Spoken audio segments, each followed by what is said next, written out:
Vagina.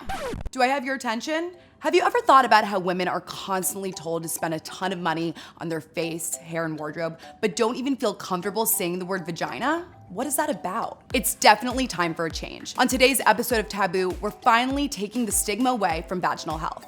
I've asked some fellow R29ers to join me in sharing their experiences around this very taboo subject. Then we'll chat with Dr. Minkin, Vagisil's expert gynecologist, to get answers to all those questions some of you might be afraid to ask. You're welcome.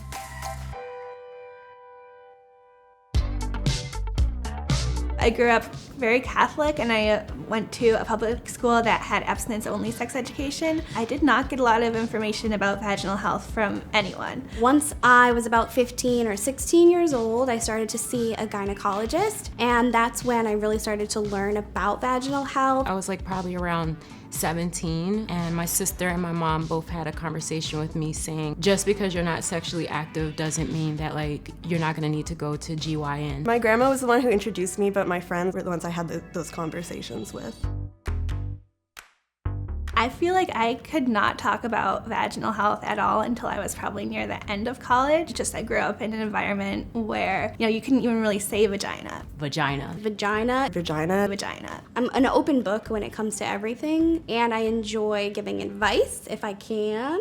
But I think it's definitely something that you should at least talk to your friends about, if nobody else. Talking about vaginal health and learning about it is really good, and it can make your life and your health and your relationship with your body a whole lot better. My grandma would buy me these pouches. They kind of look like long pill containers just to hide tampons and pads in when I would go to school. Or even when you're in school and you ask your teacher if they have a tampon or pad, they slip it into their sleeve and walk over and hand it to you under your desk like it's contraband or something. I would get BV a lot, and I didn't know what that was for a long time. And when you're a kid, you're like, I don't want any of my friends to think that I'm smelly. So to deal with my BV, my grandmother would go and buy me Vagisil wipes and pH balance wash, and I still use it pretty often to this day. Stop calling your vagina your lady parts. Stop calling it the flower. Just say it with me. Vagina. What is there to be afraid about? It's a body part. Come on, just say it.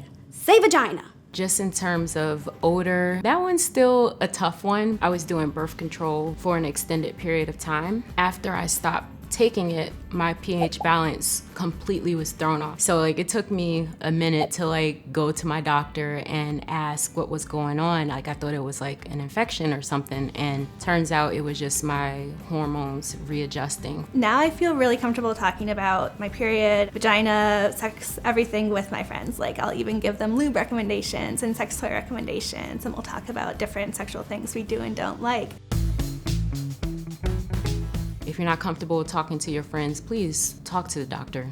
Don't do what I did and stress yourself out for no reason. I could talk about it with my friends all day long, but with my doctor, I would get kind of shy. I see a lot of, is my vagina normal? Is it supposed to look like this? Is it supposed to smell like this? And yeah, your vagina is supposed to have a smell, just like your armpits emit a smell or your feet emit a smell. We're all human, we all look different, we're all different shapes, sizes, and colors, and same with our vulvas, and they're all one of a kind and they're all beautiful. It was something weird for me to be these are the people I'm sleeping with, and this is I'm really itchy and gross. I shouldn't be ashamed to tell my doctor about my vagina woes, because they're the ones that are gonna help me fix it. I definitely talked to my doctor about vaginal odor as well as my period, but sexual pleasure probably not. I feel like I probably should.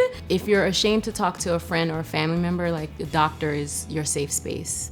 Dr. Minkin, what is the most commonly asked question you get from your female patients? Probably the most common and perhaps the most interesting one is, am I normal? I get that question all the time from very young women and very old women. And your answer is? Yes, because almost everything I see is normal. There's such wide variation, and it's great, it's normal. But so many people, they see somebody else and they want to look like her. No, you want to look like yourself. Right, I love my vagina the way it is. That's fabulous. I find that sometimes women are a little ashamed to talk about their vaginal health. How can we inspire women to feel more confident? I encourage women and men to think that this is just a normal part of one's life, normal anatomy. How important is pH level when choosing a cleanser for your vaginal area? It's very important. We actually want to maintain what we call a low pH or an acid pH. pH actually is a sort of measure of acidity, or the opposite of acidity is basicity. Many soaps that we use, especially the ones that are cleansing soaps and things like that, are very basic, and those are very bad for the vagina and for the vulva. So we want a cleanser that's on the acidic side, sort of as a lower than 7 pH, and products like the Vagisil Sensitive Sense products are a pH balanced product that's favorable for the vagina. So what do you tell women who are interested in using intimate health products specifically for freshness? We want a product that's hypoallergenic. We want products that are parabens free, MIT free, without the preservatives that women don't want. These are the kind of products we're interested in.